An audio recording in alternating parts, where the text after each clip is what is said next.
The bustling streets of downtown Atlanta were buzzing as usual. Cars honked, pedestrians bustled along sidewalks, and the aroma of fresh coffee wafted from nearby cafes. But the calm was shattered when Officer Mark Daniels, known for his stern demeanor and iron fist, dragged a handcuffed woman out of a department store. Her head was held high, though her wrists were bound, her uniform unmistakable under her open coat. Everyone stepped back. Daniels barked, his voice booming. "We've caught her red-handed." Whispers rippled through the crowd. Some raised their phones, capturing every second of the scene. "Wait, isn't that Captain Harris?" one onlooker murmured in disbelief. Daniels sneered, yanking the woman's arm. "Yeah, she's a captain," he spat. "A captain who thought she could steal and get away with it." Captain Alina Harris, the first black female captain in the city, locked eyes with Daniels, her jaw clenched. "This is a mistake, and you know it," she said, her voice calm but cutting. Daniels smirked. "We'll see about that, won't we?" The store manager stepped forward, nervously adjusting his tie. "Sir, I already told you," she did. Daniels cut him off with a glare. "I don't need your input, Johnson. I saw her with my own eyes." The crowd's murmurs grew louder. Some questioned why Daniels was acting so aggressively. Others simply watched, too stunned to intervene. "Mark, stop this." Another officer approached, his expression a mix of confusion and concern. "You can't treat her like this." Daniels ignored him, hauling Captain Harris toward his squad car. Before forcing her into the back seat, he leaned in close, whispering so only she could hear. "You think your rank means something to me? You're just another thief in my book." Captain Harris didn't flinch. Her eyes burned with quiet fury. As the car doors slammed shut, the crowd erupted, and the store manager tried to approach again. But Daniels barked at him to back off. Just as Daniels climbed into the driver's seat, his radio crackled to life. "Officer Daniels, you're needed at HQ immediately. There's been a development." The message was urgent, and the dispatcher's tone was unusual, almost frantic. Daniels hesitated for a moment, then responded curtly, "I'm on my way." He glanced at Captain Harris in the rearview mirror, his smirk fading ever so slightly. Something was off, but he wouldn't admit it, not yet. The drive to headquarters was tense. Harris remained silent, staring out the window as the city blurred past. Daniels occasionally glanced at her, his mind racing. When they arrived, the atmosphere inside the station was electric. Officers buzzed around, whispering in small groups. As soon as Daniels entered with Harris, all eyes turned to them. "Daniels in my office. Now." The chief's voice was sharp, cutting through the chatter. Daniels hesitated, then roughly pulled Harris along, ignoring the looks of disbelief from his colleagues. Inside the office, the chief shut the door firmly behind them. He was a tall, imposing man, but his face was pale, his brow furrowed with concern. "Mark, what the hell is going on?" he demanded. "Do you have any idea what you've done?" Daniels crossed his arms, his usual confidence starting to waver. "I caught her stealing. She was trying to walk out of the store with a pair of designer shoes. I saw it myself." The chief's eyes narrowed. "And you're sure about that?" "Of course I'm sure," Daniels shot back. "She was holding the box." The chief shook his head, his voice low but fierce. "Mark, the store has security cameras. We've reviewed the footage. She didn't steal anything." Daniels blinked, momentarily stunned. "That's not possible," he muttered. "I saw." "You saw what you wanted to see," the chief interrupted, his tone heavy with disappointment. "Captain Harris was there to pick up a pair of shoes she ordered weeks ago. She even had the receipt." Daniels opened his mouth to argue, but the chief held up a hand. "It gets worse," the chief said, his voice dropping. "The footage also shows you ignoring the manager's attempts to explain. You humiliated her in front of a crowd, Mark, and for what? Your own bias?" Daniels' face flushed red. "Chief, I'm not finished," the chief snapped. He pointed to the door. "Take her cuffs off. Now." Reluctantly, Daniels did as he was told, unlocking Harris' restraints. She rubbed her wrists but said nothing, her eyes fixed on Daniels with a mixture of pity and disdain. The chief sighed heavily, pinching the bridge of his nose. "Captain Harris, you're free to go. I deeply apologize for this. Gross misconduct." Harris nodded, her voice steady. "I'll let my lawyer handle the rest." With that, she turned and left the office, leaving Daniels alone with the chief. The room was silent for a moment before the chief spoke again, his voice low but firm. "Mark, I don't know what's gotten into you, but this isn't the first time your behavior has raised red flags." Daniels looked down, his jaw tight. "You're suspended, effective immediately," the chief continued. And don't think this will just blow over. There will be a full investigation. Daniel's world seemed to tilt. Suspended, he echoed, his voice barely above a whisper. The chief nodded. You crossed the line, Mark, and now you're going to face the consequences. Daniels left the office in a daze. As he walked through the station, he felt the eyes of his colleagues on him, their gazes a mix of shock and satisfaction. But as he stepped outside, the reality of his situation hit him like a freight train. His career was hanging by a thread, and the thaw was just beginning. Unbeknownst to him, Captain Harris was already making moves. She wasn't just going to let this slide. Karma was coming, and it was coming fast. Daniel stood outside the station, his fists clenched at his sides. The cool Atlanta air did little to cool the burning rage and humiliation he felt. He could already see the headlines forming in his mind. Veteran officer suspended amid misconduct allegations. He couldn't let this be the end. As he drove home in silence, his thoughts raced. Years of service, countless arrests, and now it all hung in the balance because of a so-called misunderstanding. But deep down, a small voice whispered something he didn't want to hear. You brought this on yourself. Daniel shook his head, gripping the steering wheel tighter. She won't get away with this, he muttered, not without a fight. Meanwhile, Captain Harris was already taking steps to ensure justice. Seated in her lawyer's office, she recounted the entire ordeal, her voice unwavering. He singled me out, she said.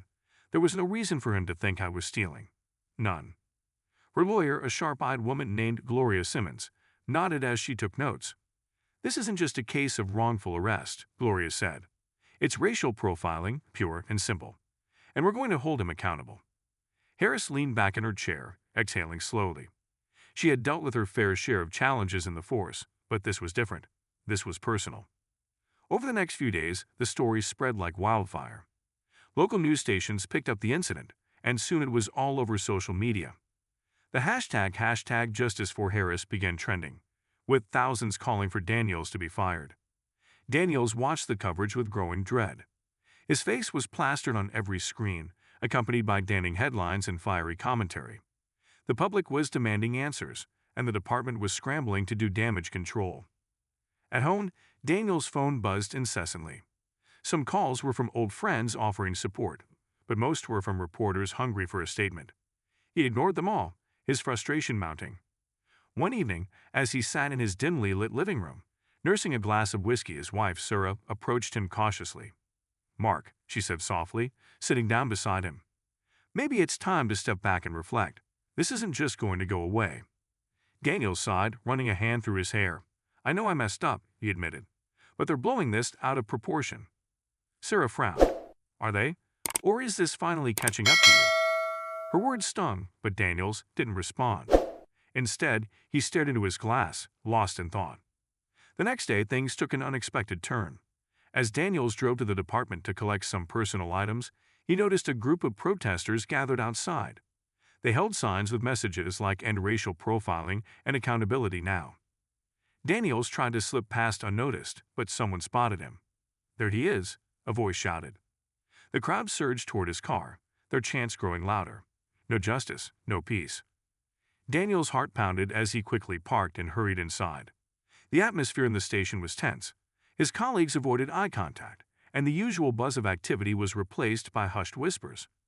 In the chief's office, Daniels found himself face-to-face with yet another reality check. Mark, the chief said, his tone wary. The department is under a microscope right now. We've got internal affairs breathing down our necks, and the community is demanding action. Daniels nodded, his jaw tight. I get it, Chief, but what do you want me to do? The chief leaned forward, his expression grim. You need to cooperate fully with the investigation. And if there's any chance of salvaging your career, you need to own up to your mistakes. Daniels swallowed hard. The weight of the situation was sinking in, but his pride wouldn't let him fully admit fault. I'll cooperate, he said reluctantly, but I'm not going down without a fight. As the days turned into weeks, the investigation deepened. Witnesses were interviewed, and evidence was scrutinized. The store manager's testimony was particularly damning, highlighting Daniel's aggressive behavior and refusal to listen. Meanwhile, Captain Harris continued to rise above the chaos. She resumed her duties with quiet determination, earning widespread support from her colleagues and the community. But she knew this battle was far from over. One night, as Harris prepared for bed, Her phone buzzed with a text from Gloria. "We've got what we need. Let's make our move." Harris stared at the message, a sense of resolve washing over her. Tomorrow, the tides would shift. The next morning, Gloria filed a formal lawsuit against Daniels and the department, citing racial profiling, wrongful arrest, and defamation. The news sent shockwaves through the station, and Daniels felt the walls closing in. But just when he thought things couldn't get worse, another bombshell dropped. Internal Affairs discovered something troubling in Daniels' past, a pattern of complaints and incidents that had been quietly swept under the rug. The chief called Daniels into his office, his expression a mix of anger and disappointment. "Mark, we got a problem," he said, sliding a folder across the desk. "This isn't just about Harris anymore. There's a history here, and it's all coming to light." Daniels flipped through the folder, his face growing pale. Complaints of excessive force, discriminatory remarks, and questionable arrests, all of it laid out in black and white.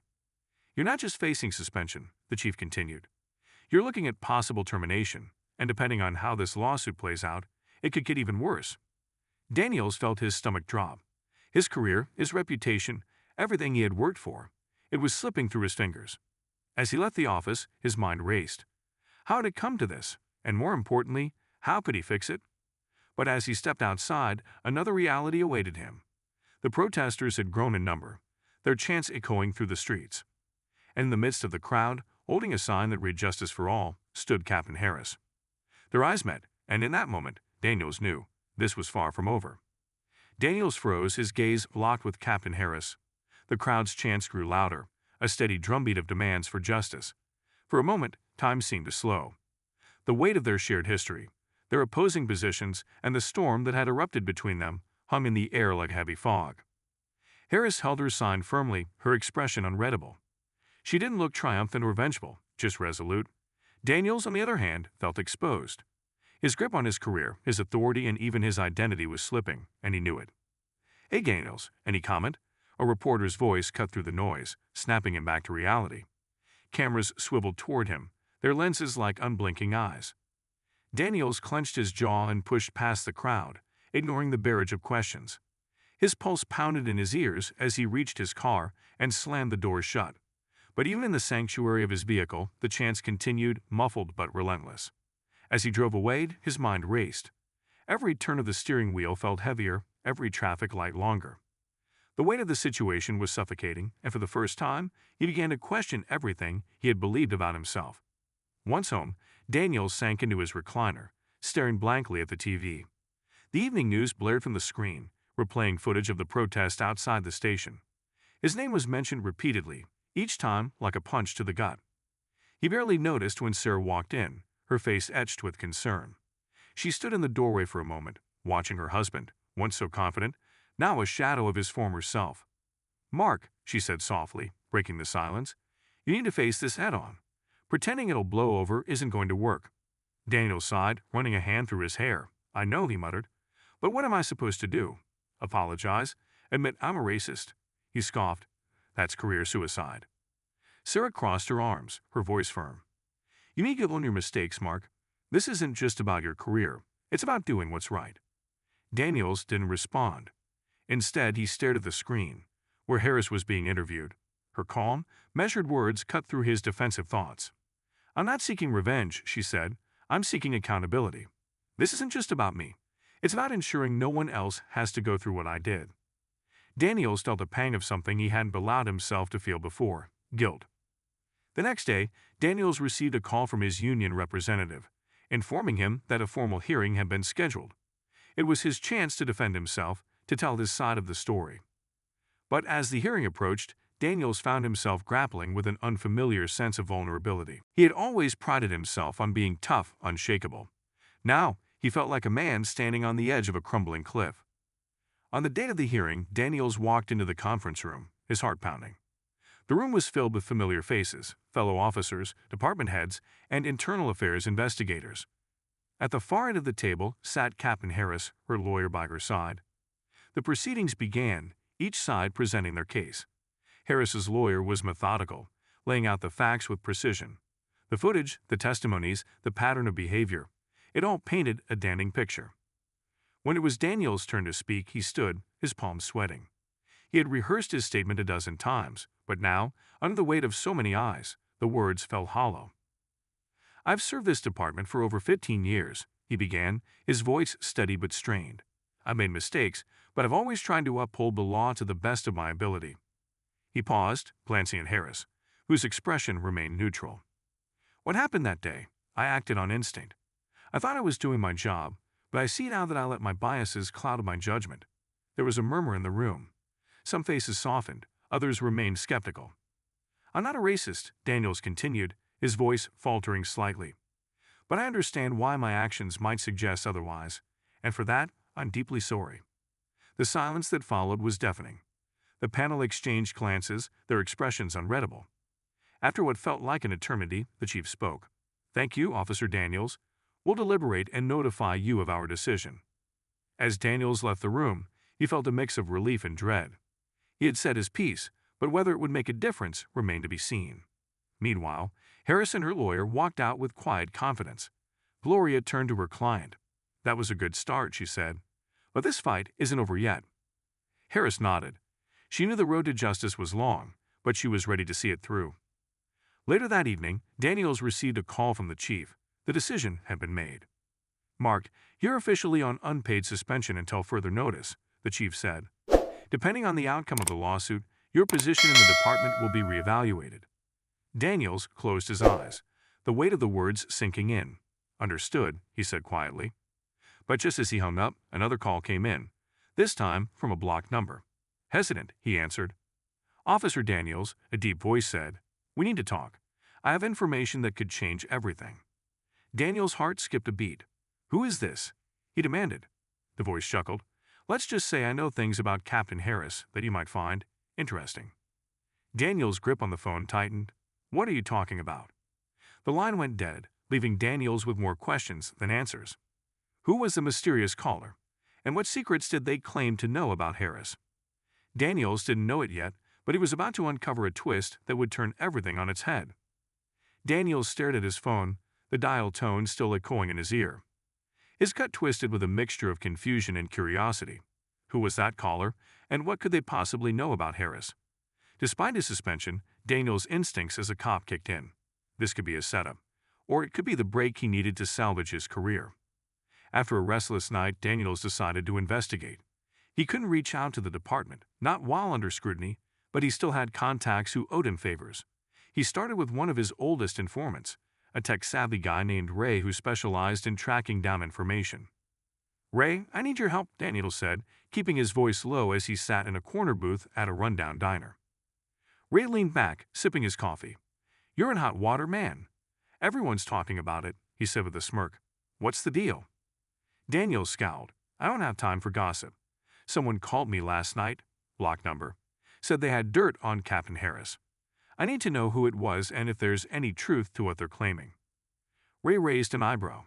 "Captain Harris, huh? This wouldn't have anything to do with your little public meltdown, would it?" Daniels' jaw tightened. "Can you help me or not?" Ray shrugged, pulling out his laptop. "Sure, but it's going to cost you." Daniels slid a wad of cash across the table, and Ray got to work. Within minutes, he was tracing the call, his fingers flying across the keyboard. "Gotcha," Ray said finally, spinning the laptop around. The call came from a burner phone. No way to trace it back to an individual, but it pinged off a tower near Old Fourth Ward. Daniels frowned. That area was a hotspot for shady dealings. Anything else? Ray smirked. "Not yet, but I can dig into Captain Harris' background if you want. See if there's anything interesting." Daniels hesitated. He knew this was a slippery slope, but if there was even a chance that Harris wasn't as squeaky clean as she seemed, it could change everything. "Do it," he said finally. As Ray delved deeper, Daniels couldn't shake the feeling that he was playing with fire. He had crossed lines before, but this felt different. Desperation was a dangerous motivator, and he knew it. Hours later, Ray called him back. "You're going to want to see this," he said, his voice low. Daniels met Ray in a secluded park, away from prying eyes. Ray handed him a folder, his expression serious. "This is all I could find on short notice, but it's big." Daniels opened the folder, his eyes scanning the pages. His heart raced as he read about a sealed case file involving Harris from years ago. It detailed an undercover operation that had gone sideways, resulting in the death of a civilian. Harris had been cleared of any wrongdoing, but the case was buried quietly, and the details were murky. "Why wasn't this ever made public?" Daniels asked, his mind reeling. Ray shrugged. "High-profile cases like this, they get buried to protect reputations. But here's the kicker. There's talk that someone higher up pulled strings to make it disappear." Daniels' mind raced. If he could prove that Harris had skeletons in her closet, it could shift public perception and take some heat off him. But he also knew that using this information could backfire spectacularly.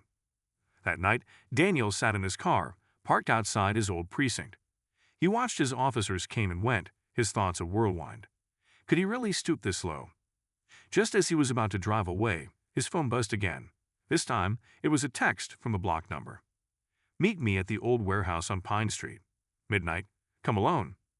Daniels felt a chill run down his spine. This was it, the moment to find out who was behind the call. He debated calling for backup, but he knew he couldn't risk anyone finding out about this meeting. At exactly midnight, Daniels pulled up to the warehouse, his hand instinctively resting on his holstered gun. The area was dark and eerily quiet, the kind of place where bad things happened. He stepped inside, the sound of his footsteps echoing off the metal walls. In the center of the room, a figure stood waiting, their face obscured by the shadows. "Daniels," the figure said, their voice calm but firm. Daniels squinted, trying to make out their features. "Who are you? What do you know about Harris?" The figure stepped forward, and Daniels' breath caught. It was someone he recognized, a former officer named Greg Mitchell, who had been forced out of the department years ago under suspicious circumstances. "Greg," Daniels said, his voice filled with disbelief. "What the hell are you doing here?" Greg smirked. "Long time no see, huh? Let's just say I've been keeping tabs on our dear Captain Harris, and I've got proof that she's not the hero everyone thinks she is." Daniels' heart pounded. "Why are you telling me this? What's your angle?" Greg's expression darkened. "Because I want payback.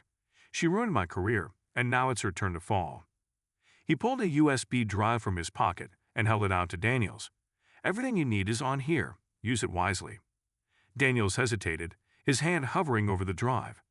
He knew that taking it would set him on a dangerous path, one that could either save his career or destroy him completely. Just as his fingers brushed the drive, the sound of approaching sirens shattered the silence. Both men froze, their eyes wide with panic. "Cops," Greg hissed. "You set me up?" Daniels shook his head. "I didn't call them." Greg cursed, shoving the drive into Daniels' hand. "Take it and go. We'll talk later." Before Daniels could respond, Greg bolted, disappearing into the shadows. Daniels slipped the drive into his pocket and hurried back to his car. As he sped away, his mind raced with questions. Who had called the cops? And what would he find on the drive? But as he rounded a corner, his car was suddenly cut off by an unmarked police vehicle. "Step out of the car, Daniels," a voice commanded. Daniels' heart sank as he recognized the voice. It was the chief. Caught between loyalty and desperation, Daniels knew his next move could change everything. Daniels sat frozen in the driver's seat, the blinding glare of the unmarked car's headlights casting long, jagged shadows across his face. The chief's voice echoed in his ears, sharp and commanding. "Step out of the car, Daniels. Now." Daniels took a deep breath, his fingers gripping the USB drive in his pocket. He glanced in the rearview mirror and saw two more squad cars pulling up behind him, their blue and red lights flashing silently. With no other choice, he opened the door and stepped out, his hands raised slightly. The cold night air bit at his skin as he stood there, trying to appear calm despite the storm raging inside him. The chief approached, his face a mask of controlled fury. "You got some nerve, Daniels. Care to explain what you're doing here, meeting with Greg Mitchell of all people?" Daniels swallowed hard. "Chief, I can explain." The chief held up a hand, cutting him off. "Save it. You've been under surveillance since the moment you were suspended. Did you really think you could go behind our backs and stir up more trouble?" Daniels clenched his jaw, his mind racing for a way out. "Greg called me," he said, his voice steady. "He claimed he had information that could help clear my name." The chief's eyes narrowed. "And you believed him? After everything he's done?" Daniels hesitated, then pulled the USB drive from his pocket. "He gave me this," he said, holding it up. He said it's proof that Captain Harris has skeletons in her closet. The chief stared at the drive for a long moment before shaking his head. "Daniels, do you even hear yourself? You're willing to throw another officer under the bus based on the word of a disgraced ex-cop." Daniels opened his mouth to respond, but the chief wasn't finished. "Get in the car," the chief ordered, his voice low and dangerous. "We're going back to the station, and you're going to tell me everything." Reluctantly, Daniels climbed into the back seat of the unmarked car. The ride to the station was tense and silent, the weight of the situation pressing down on him like a lead blanket. Once inside the station, Daniels was escorted to an interrogation room. The chief sat across from him, his piercing gaze never wavering. "All right, Daniels," the chief said, folding his arms. "Start talking. What exactly did Mitchell tell you?" Daniels recounted the events of the night, from the cryptic phone call to the meeting at the warehouse. He handed over the USB drive, watching as the chief examined it with a skeptical eye. "We'll see what's on this," the chief said, passing the drive to a technician. "But let me make one thing clear. If you're lying, or if this turns out to be some kind of stunt, you're done. Understand?" Daniels nodded, his throat dry. "I get it, Chief." Hours passed as the contents of the USB drive were analyzed. Daniels sat in the interrogation room, the tension in the air thick enough to cut with a knife. Finally, the chief returned, a grim expression on his face. "Well?" Daniels asked, his voice barely above a whisper. The chief placed a file on the table and opened it, revealing a series of documents and video files. "There's some damning stuff in here," he said, "but not in the way you think." Daniels frowned. "What do you mean?" The chief leaned forward, his voice low. "This drive contains footage from the undercover operation Harris was involved in years ago. It's clear evidence that she wasn't just following orders. She went above and beyond to protect civilians, even when it put her own life at risk." Daniels' heart sank. "So she's innocent?" The chief nodded. "More than that. She's a damn hero, and this footage proves it." Daniels felt a wave of shame wash over him. He had been so desperate to save himself that he had been willing to believe the worst about Harris. Now it was clear that she had been unfairly targeted, not just by him, but by others looking to undermine her. But then the chief's expression darkened. "There's more," he said, sliding another document across the table. "This file also implicates Greg Mitchell in a series of illegal activities, including tampering with evidence and obstructing justice. He's been trying to cover his tracks, and he saw you as a way to do it." Daniel's eyes widened. "So he set me up?" The chief nodded. "Looks like it. And now, thanks to you, we have the evidence we need to bring him down." Daniels felt a mix of relief and dread. He had unwittingly played a role in exposing Mitchell's corruption, but at what cost? His own reputation was still in tatters, and the road to redemption seemed longer than ever. As the chief stood to leave, he paused at the door. "You're lucky, Daniels," he said. "This could have ended a lot worse for you, but don't think for a second that you're off the hook. You've got a lot to answer for, and it's going to take more than a lucky break to fix this mess." With that, the chief left, leaving Daniels alone with his thoughts. For the first time in his career, Daniels felt truly lost. He had spent years building a reputation as a tough, no-nonsense cop, but now he realized that reputation was built on shaky ground. If he wanted to move forward, he would have to confront the truth about himself and the choices that had led him here. But as he sat in the dimly lit room, a new resolve began to take hold. He wasn't ready to give up, not yet. The fight for justice was far from over, and Daniels knew he had a role to play in making things right. And he would start by facing the consequences of his actions, no matter how painful they might be. The next morning, Daniels sat in his small, cluttered apartment, staring at the cold cup of coffee on his kitchen table. The events of the past few days played over and over in his mind. The USB drive, Greg's betrayal, the chief's stern warning. Each moment felt like a chapter in a book he never wanted to read. A knock at the door broke his trance. He stood cautiously peering through the peephole. To his surprise, it was Captain Harris, her expression unreadable. Daniels hesitated before opening the door. "Captain," he said, his voice laced with uncertainty. "What brings you here?" Harris stepped inside without waiting for an invitation. She carried a manila folder, which she placed on the table before sitting down. "We need to talk," she said, her tone firm but not hostile. Daniels closed the door and took a seat across from her. "I'm guessing this isn't a social visit." Harris raised an eyebrow. "You guessed right." She opened the folder, revealing a stack of papers. "The chief filled me in on what happened last night. The USB drive, Greg Mitchell, everything." Daniels nodded slowly. "I didn't know what I was walking into. Mitchell called me, said he had dirt on you. I thought." He trailed off, unsure how to finish the sentence. "You thought it would save your career," Harris said bluntly. "I get it. But here's the thing, Daniels, you've been digging in the wrong place. You should have been looking at Mitchell from the start. Daniels frowned. What do you mean? Harris leaned forward, her voice lowering. Mitchell's been a problem for years. He's been involved in more shady deals than we can count, but he always managed to slip through the cracks. Until now. She tapped the folder. This is everything I've been gathering on him since his departure. The man's dirty, and he's dangerous. Daniels felt a knot form in his stomach. Why didn't you bring this to the department earlier? Harris sighed. I tried, but without concrete evidence, my hands were tied. That's why I've been working quietly, piecing together what I could. And now, thanks to you, we have enough to finally take him down. Daniels sat back, processing her words. So, what happens next? Harris gave him a pointed look. We work together.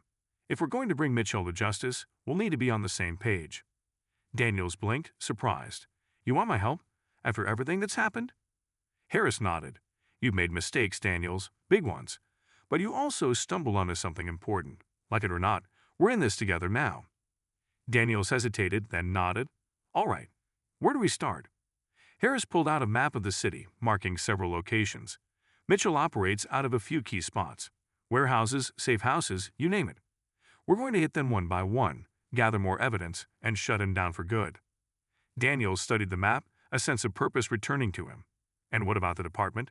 The chief won't be happy if we go rogue. Harris smirked. Let me worry about the chief. You focus on the task at hand. Over the next few days, Harris and Daniels worked in secret, following leads and gathering intel.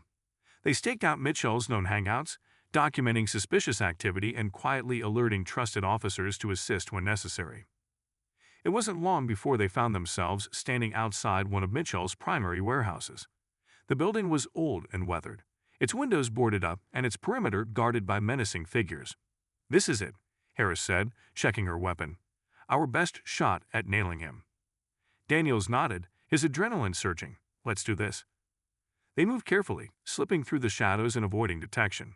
Once inside, they were met with a labyrinth of crates and machinery, the air thick with the scent of oil and rust. Harris signaled for Daniels to follow her as they navigated the maze-like interior. They could hear voices in the distance, rough and hushed. Stay sharp, Harris whispered. As they approached the center of the warehouse, they found Mitchell standing over a table covered in documents and cash. He was flanked by 2 armed guards, their eyes scanning the room. Harris pulled out her phone, discreetly recording the scene. This is it, she murmured. We've got him. But before they could act, one of the guards spotted them. Hey, we got company, he shouted, raising his weapon. All hell broke loose. Shots rang out as Harris and Daniels dove for cover. The warehouse erupted into chaos, the sound of gunfire echoing off the metal walls. Daniels returned fire, taking out one of the guards, while Harris advanced on Mitchell. He grabbed a briefcase from the table and bolted for the exit, his remaining guard covering his escape. Harris, he's getting away, Daniels shouted. I've got him, Harris called back, sprinting after Mitchell. Daniels took down the last guard, then followed Harris, his heart pounding. They chased Mitchell through the warehouse, dodging obstacles and exchanging fire. As they reached the exit, Mitchell burst through the door, only to find himself surrounded by flashing lights and armed officers. Freeze, the chief's voice boomed. Mitchell skidded to a halt, his eyes wide with panic. He dropped the briefcase and raised his hands, his bravado crumbling. Harris and Daniels emerged from the warehouse, breathing heavily. The chief approached, a look of grim satisfaction on his face. Good work, he said. We've had everything we need to put him away for a long time.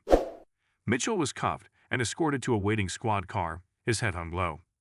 Harris turned to Daniels, a rare smile on her face. You did good, she said. Daniels nodded, feeling a sense of relief and redemption. But as he looked down at the scene, he knew their work wasn't done. The fight for justice was ongoing, and this was just one battle in a much larger war. As the sirens faded into the distance, Harris and Daniels stood outside the warehouse, catching their breath. The night air was heavy with the scent of oil and gunpowder, but a weight had been lifted. Mitchell was finally in custody, and his web of corruption was beginning to unravel. The chief approached them, his face a mixture of exhaustion and pride. You two pulled off something big tonight, he said, his voice low. But don't think for a second that this means everything's back to normal. Daniels nodded, his expression serious. I know, Chief, there's still a lot to answer for. The chief's gaze lingered on Daniels. You've got a long road ahead, Mark, but tonight was a step in the right direction. Keep it up, and maybe, just maybe, you'll earn back some of that trust you lost. Daniels felt a flicker of hope, but he knew the chief was right. His reputation was still in tatters, and one successful operation wouldn't erase his mistakes. Captain Harris, the chief continued, turning to her. You've proven once again why you're one of the best. Keep leading by example. Harris nodded, her expression calm. Thank you, Chief, but this isn't over yet. Mitchell's arrest is just the beginning. We need to dismantle his entire network. The chief's lips pressed into a thin line. Agreed. We'll start processing the evidence you gathered tonight.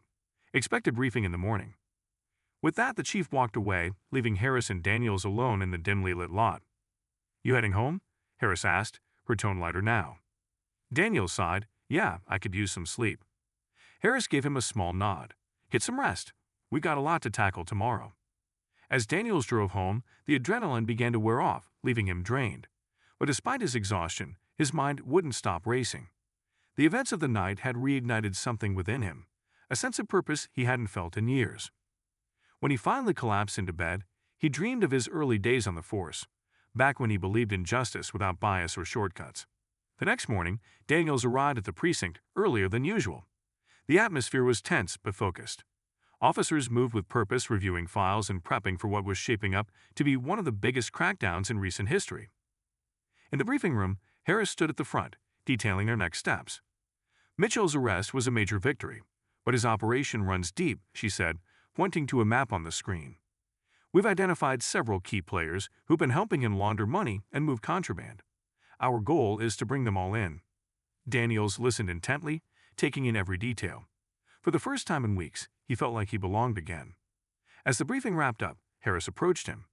You up for another field operation? She asked. Daniels straightened. Absolutely. Harris handed him a file. Good. We got a lead on one of Mitchell's top lieutenants. Name's Darren Blake. He's been running a safe house on the south side, and we got intel that he's planning to skip town.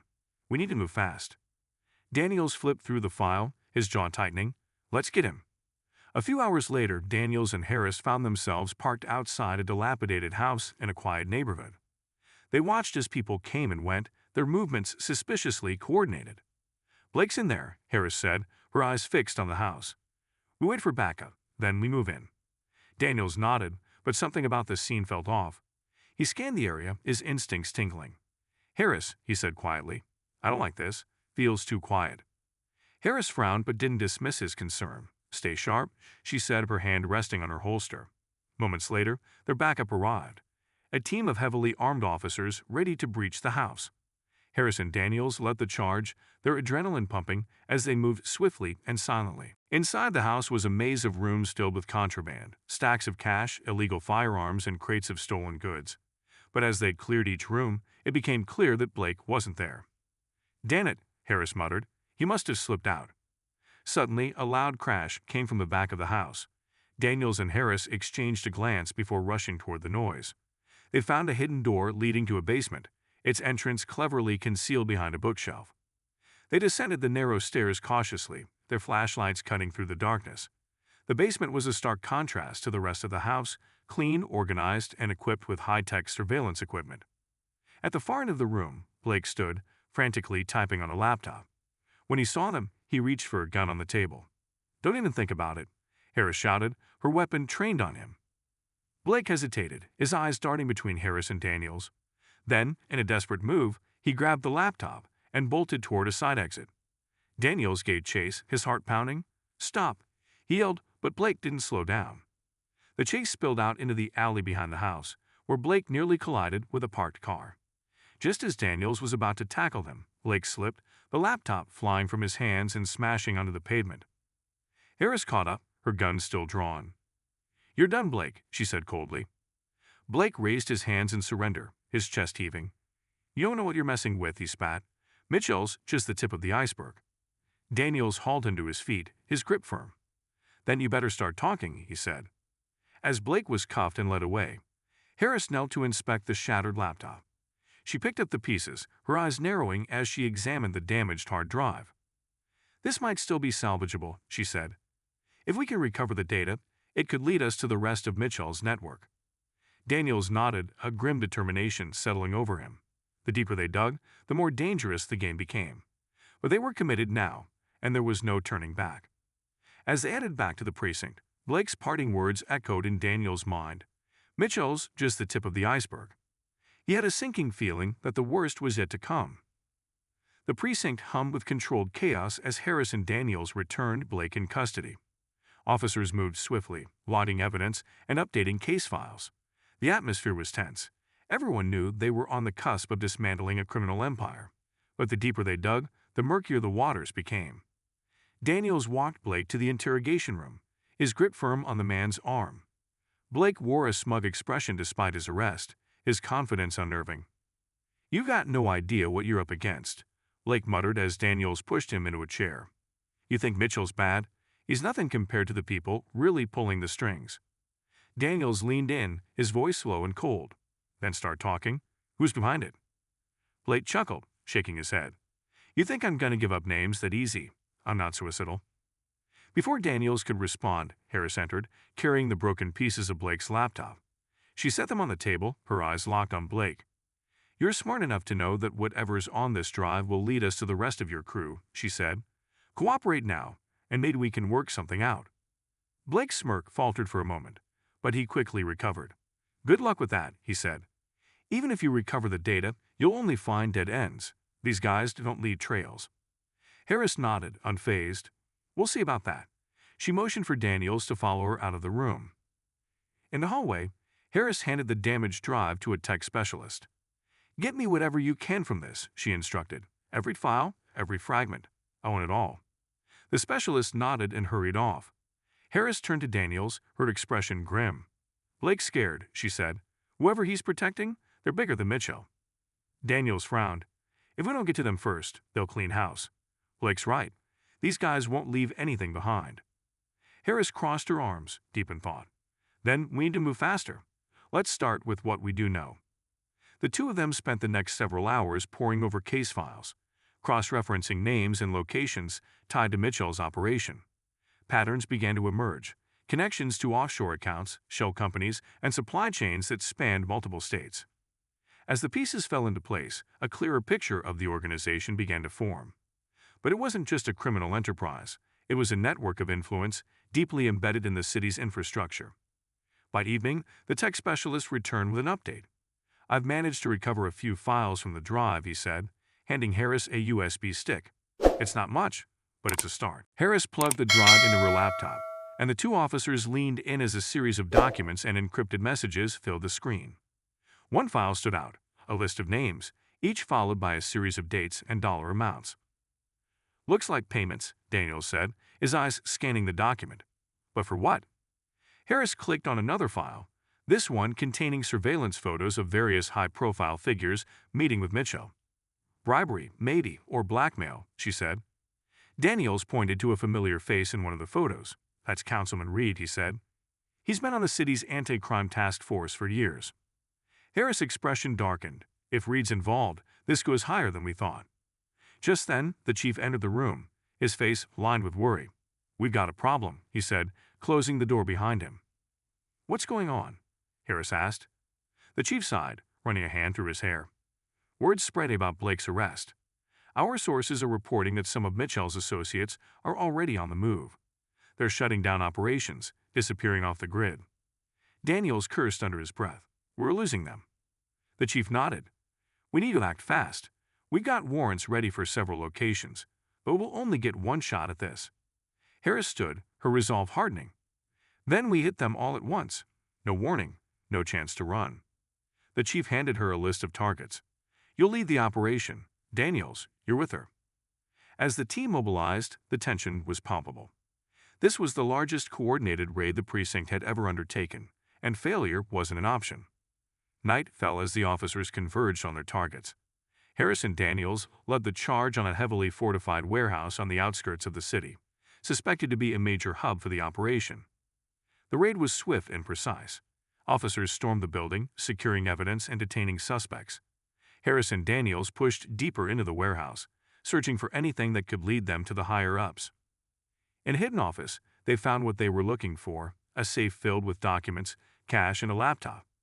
Harris quickly secured the laptop, while Daniels worked on cracking the safe. "Got it," Daniels said as the safe door swung open. Inside was a stack of ledgers and a sealed envelope marked confidential.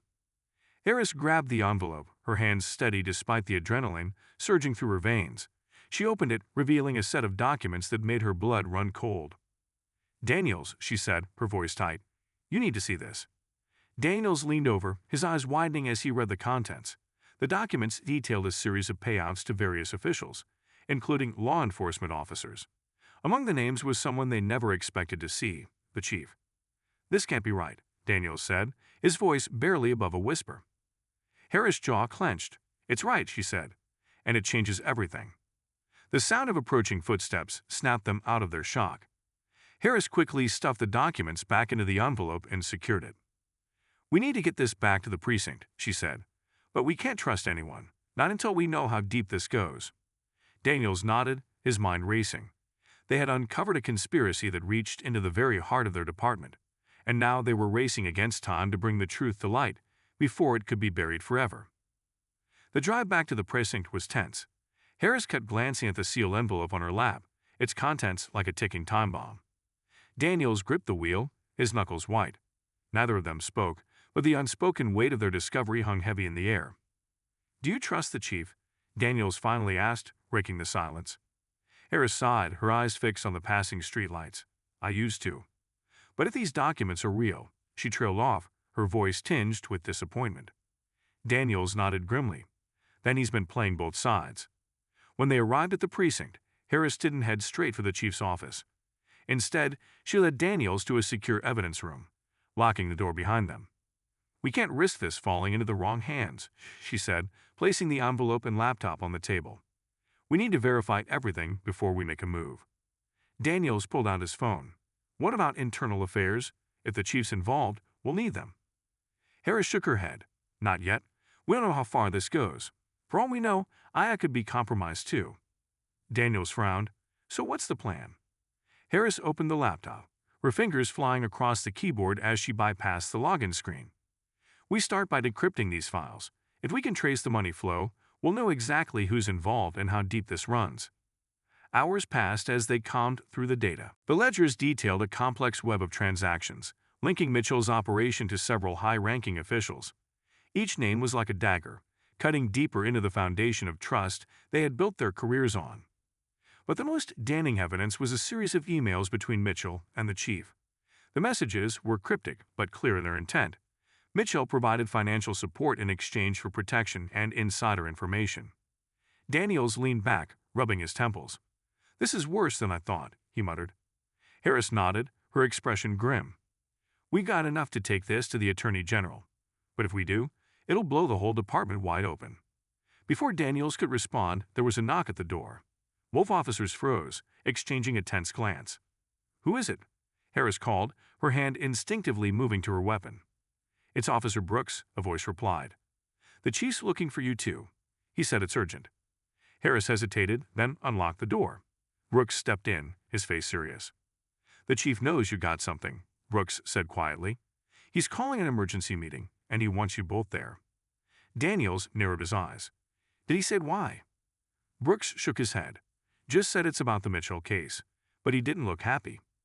Harris exchanged a look with Daniels. "Thanks, Brooks. We'll be there in a minute." As Brooks left, Harris locked the door again. "We're running out of time," she said. "If the chief knows we're onto him, we'll try to cover his tracks." Daniels stood, his jaw set. "Then we confront him. We lay it all out and see how he reacts." Harris hesitated, then nodded. "But we bring backup. If this goes south, we'll need witnesses." They quickly made copies of the documents and files, securing them in a hidden compartment within the evidence room. Then, with the originals in hand, they headed to the conference room, where the chief was waiting. The room was already filled with officers when they arrived, the air thick with tension. The chief stood at the front, his usual commanding presence now tinged with unease. "Glad you could join us," the chief said, his tone curt. "We got a situation. It seems Mitchell's network is deeper than we thought. We've identified several new targets, and I'll need all hands on deck." Harris and Daniels exchanged a glance, their suspicion growing. "Before we proceed," Harris said, stepping forward, "there's something we need to address." The chief raised an eyebrow. "Is that so?" Harris placed the envelope on the table, her gaze steady. We've uncovered evidence that links you directly to Mitchell's operation. Financial transactions, emails, the works. The room fell silent, all eyes on the chief. The chief's expression didn't change, but a flicker of something, fear, perhaps, crossed his eyes. That's a serious accusation, Captain, he said slowly. I hope you've got more than speculation to back it up. Harris opened the envelope, pulling out the documents. These speak for themselves, she said, handing them to a senior officer. The chief glanced at the papers, his jaw tightening. You're making a mistake, he said, his voice low.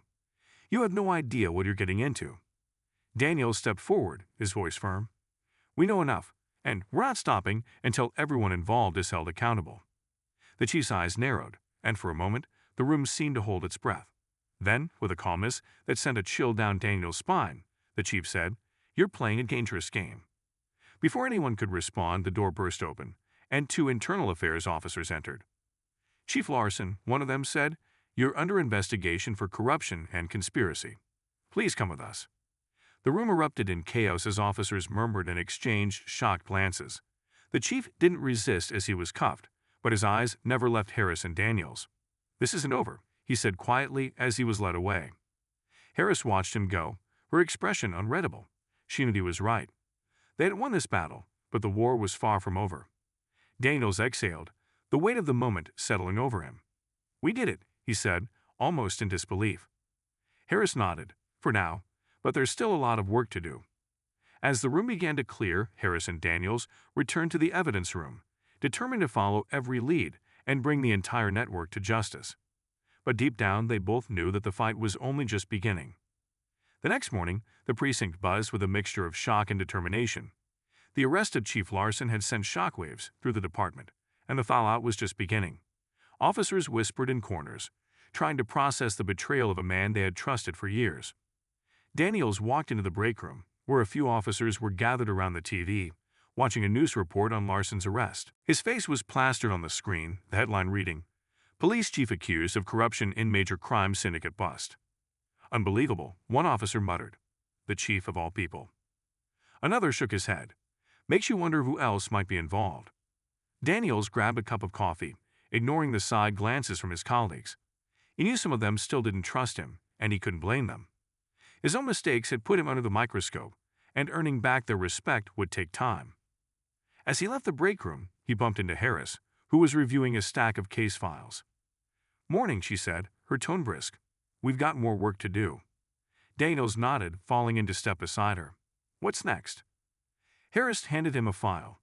Now that Larson's out of the picture, we need to focus on dismantling the rest of Mitchell's network. Internal affairs is coming through the department, but we've still got leads to follow. They returned to the evidence room, where the recovered files from Blake's laptop were displayed on a monitor. Harris pointed to a series of encrypted emails. These messages mention a meeting scheduled for tonight, she said. It's happening at a private club downtown, one of Mitchell's favorite spots. Daniels frowned. Think it's another key player? Harris nodded. Most likely. If we can intercept this meeting, we might be able to get someone to flip and give us more names. By evening, Harris and Daniels were in position outside the club, dressed in plain clothes to avoid suspicion. The area was upscale, the kind of place where powerful people conducted shady business under the guise of respectability. As they watched from their unmarked car, a sleek black SUV pulled up, and a tall man in a tailored suit stepped out. Harris recognized him immediately. That's Ethan Grayson, she said, her voice low. Real estate mogul. He's been under investigation for money laundering before, but nothing ever stuck. Daniel's eyes narrowed. Looks like he's our guy. Grayson entered the club, and Harris and Daniels followed at a distance. Inside, the atmosphere was dim and sophisticated, with soft jazz playing in the background. They spotted Grayson heading to a private room in the back. Harris nodded toward a table near the bar. Let's sit there. We can keep an eye on him without drawing attention. They ordered drinks and waited, their senses on high alert. After a few minutes, another man entered the private room, someone Harris didn't recognize. I'll be closer, Daniels said, standing. See if I can catch anything. Harris nodded, staying behind to maintain their cover. Daniels moved casually through the club, pretending to check his phone as he passed the private room. The door was slightly ajar, and he could hear snippets of conversation. Everything in place for the transfer, one voice said. Mitchell's out, another replied. We'll need a new point of contact. Larson was supposed to handle it, but now we're exposed. Daniel's heart raced. They were discussing their next moves, trying to regroup after the recent arrests. He moved closer, straining to hear more.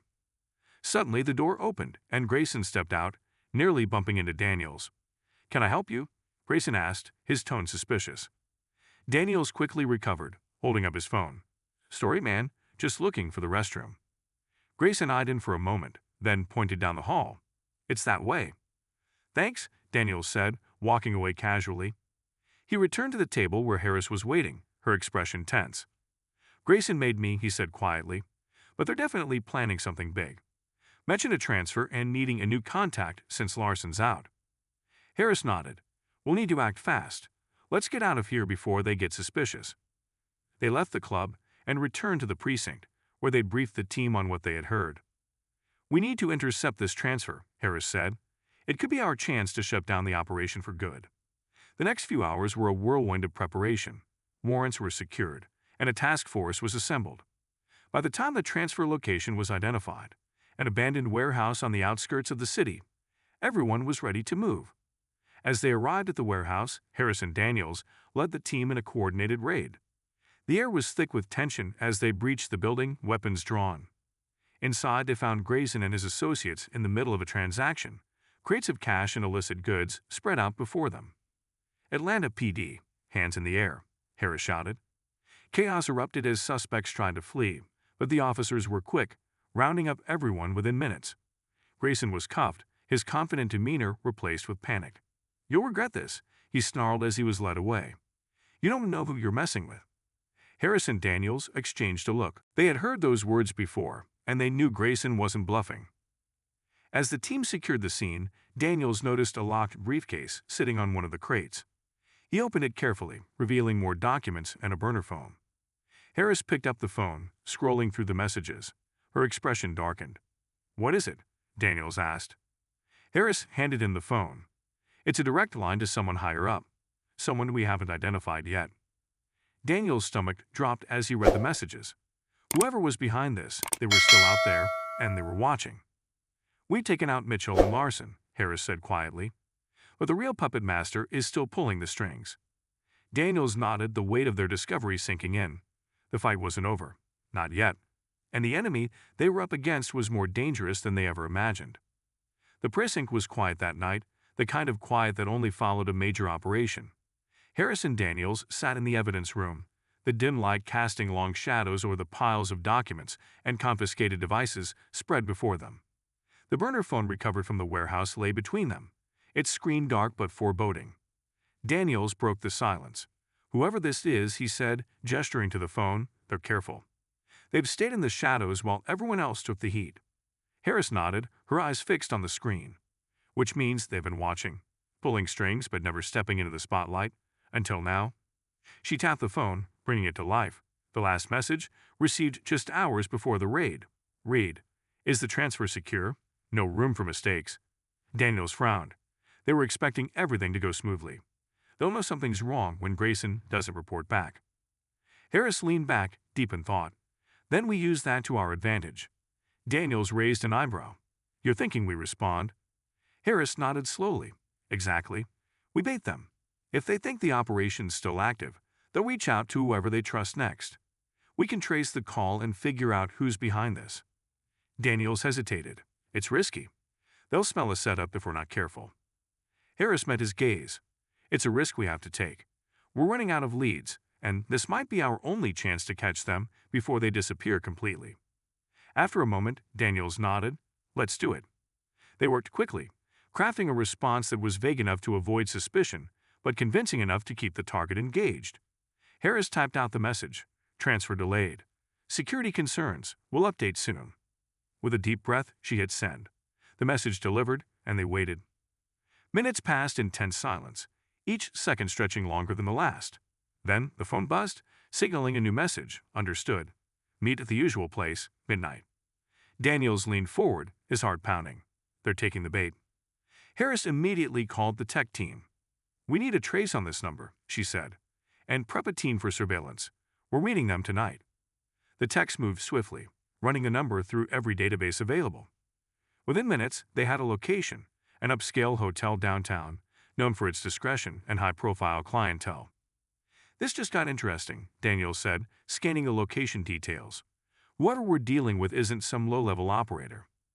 By 11:30 p.m., Harris, Daniels, and a small team of undercover officers were in position near the hotel. The lobby was sleek and modern, its polished marble floors reflecting the soft glow of chandelier lights. Harris and Daniels entered, blending seamlessly with the late-night crowd. They took a seat at the hotel bar, their eyes on the elevators. At exactly midnight, a tall man in an expensive suit stepped out of the elevator, his presence commanding immediate attention. Daniels nudged Harris. "That's our guy?" Harris nodded subtly. "He fits the profile. Let's see where he goes." The man headed toward a private lounge area, flashing a key card to gain entry. Harris and Daniels exchanged a glance before signaling the tech team. "We've got eyes on him," Harris whispered into her comm. "Trace his movements and monitor any outgoing communications." Inside the lounge, the man sat at a corner table, his back to the wall. He pulled out a phone, different from the burner, and began typing. "We need to get closer," Harris said. Daniels spotted a server entering the lounge with a tray of drinks. "I've got an idea," he said, slipping away. Moments later, he reappeared, dressed as hotel staff, carrying a similar tray. Harris smirked. "Didn't take you for the undercover type."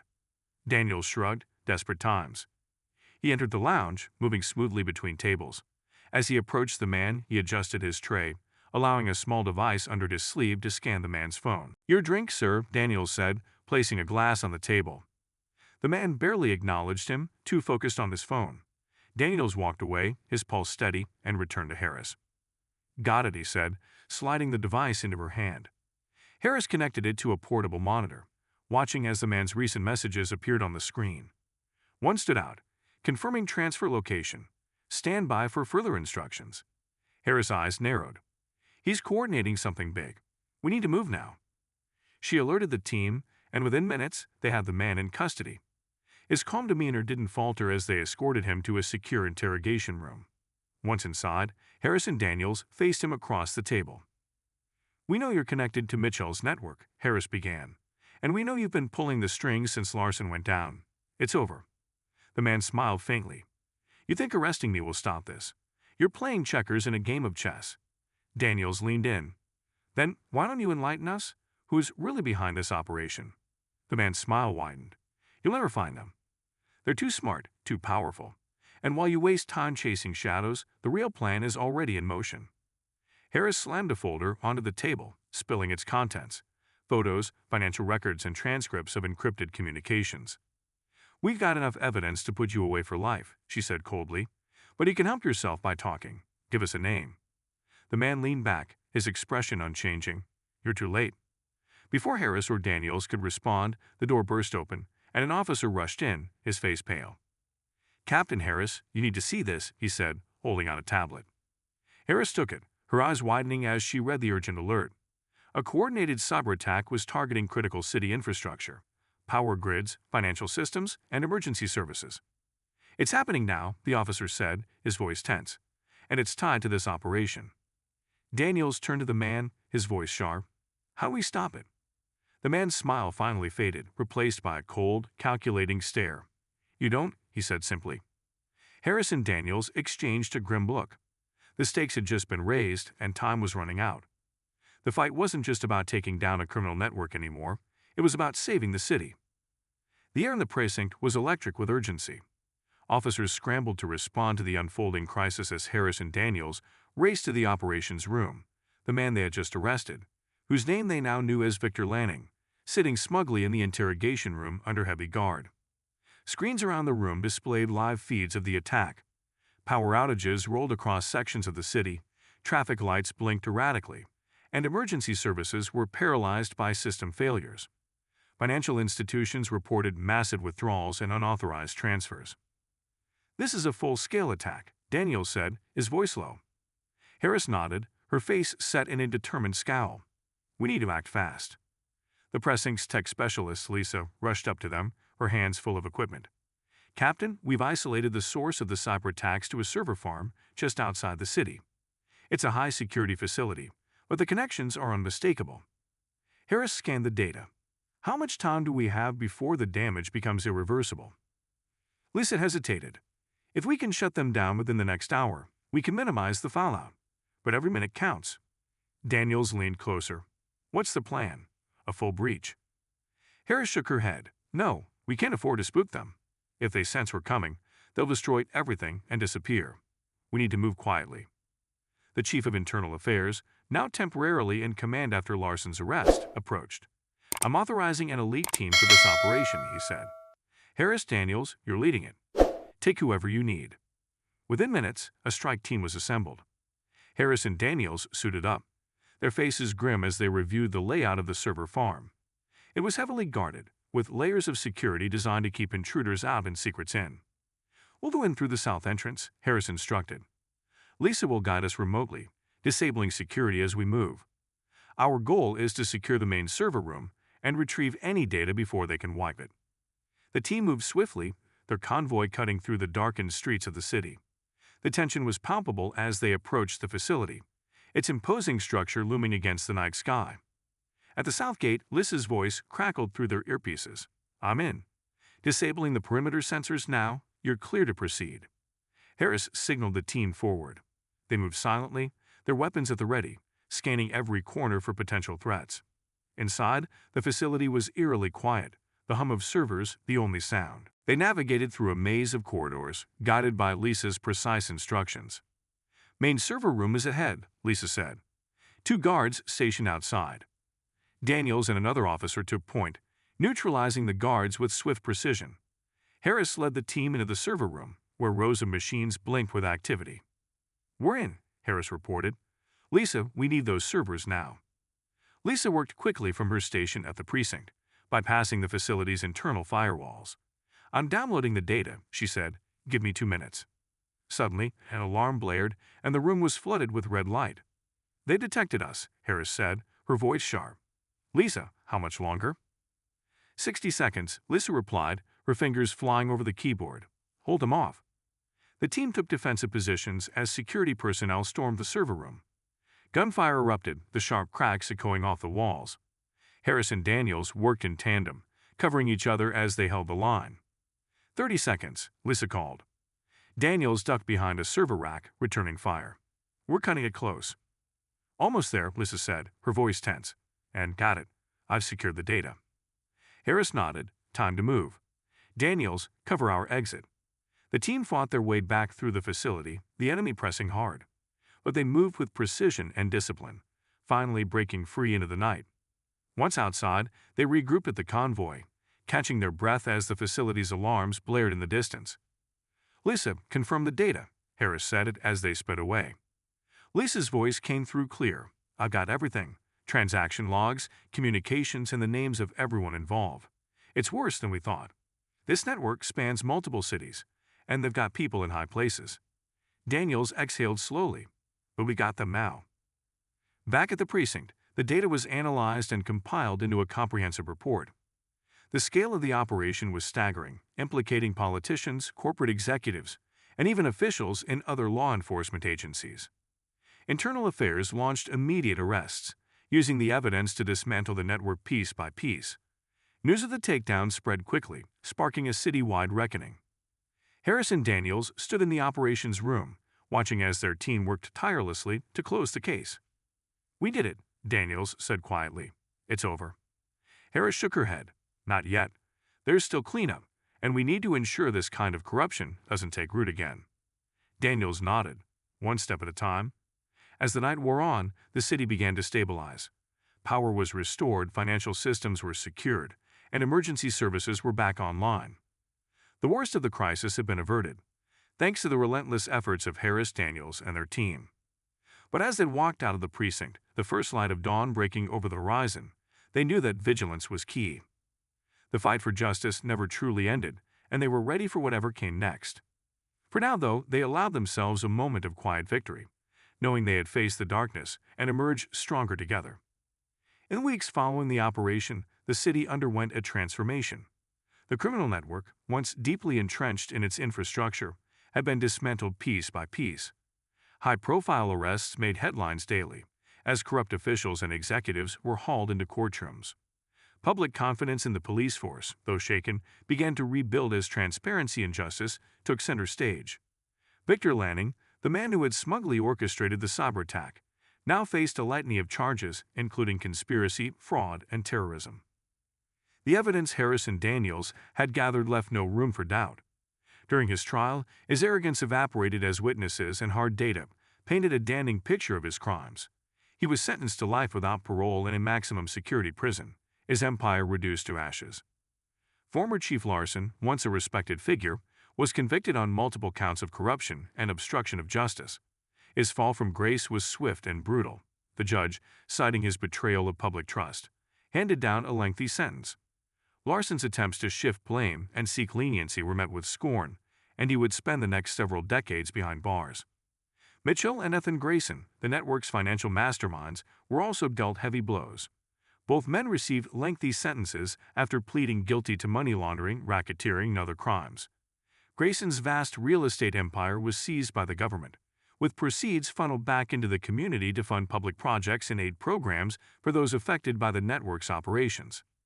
For Captain Harris, the operation marked a significant turning point. Her unyielding pursuit of justice and her leadership during the crisis did not go unnoticed. She was promoted to Deputy Chief of Police, a role that allowed her to enact long-overdue reforms. Harris implemented rigorous anti-corruption measures, ensuring the department would remain transparent and accountable. She became a symbol of integrity, inspiring a new generation of officers. Daniel's journey was one of redemption. His initial fall from grace, marked by bias and poor judgment, had been a hard lesson. But his bravery and determination during the operation proved he was more than his mistakes. The department reinstated him with full honors, and he was awarded a commendation for his role in dismantling the network. More importantly, Daniels earned back the respect of his colleagues and the community. He became a mentor for younger officers, emphasizing the importance of fairness, accountability, and continual self-improvement. Lisa and the tech team, whose expertise was crucial in uncovering the network's operations, were also recognized for their contributions. They received commendations and promotions, solidifying their status as the backbone of the department's intelligence division. The task force members who risked their lives during the raid were celebrated as heroes. Their courage and precision had been instrumental in bringing the operation to a successful close. The city itself began to heal. With the network dismantled, funds previously siphoned off through corruption were redirected toward improving infrastructure, education, and public services. Communities once plagued by crime and neglect saw renewed investment and hope. Public trust in law enforcement grew as the department, under Harris's leadership, demonstrated a commitment to justice and fairness. Town halls and community meetings fostered open dialogue, ensuring that citizens' voices were heard and their concerns addressed. One evening, Harris and Daniels stood on the steps of the precinct, watching as the city bustled with renewed energy. The sun dipped below the horizon, casting a warm glow over the streets. "We've come a long way," Daniels said, his voice filled with quiet pride. Harris nodded, a small smile on her face. "We have, and we're not done yet." Daniels chuckled. "No, we're not. But for now it feels good to know we made a difference." They stood in companionable silence, knowing that while the battle had been hard-fought, it was worth every moment. Justice had prevailed, and the city was stronger for it. In the end, the heroes received their due, not just in recognition and accolades, but in the knowledge that they had upheld the values they swore to protect. The villains, stripped of their power and influence, faced the consequences of their actions, a reminder that no one was above the law. And as the city's lights twinkled against the night sky, it stood as a testament to resilience, hope, and the unwavering pursuit of justice.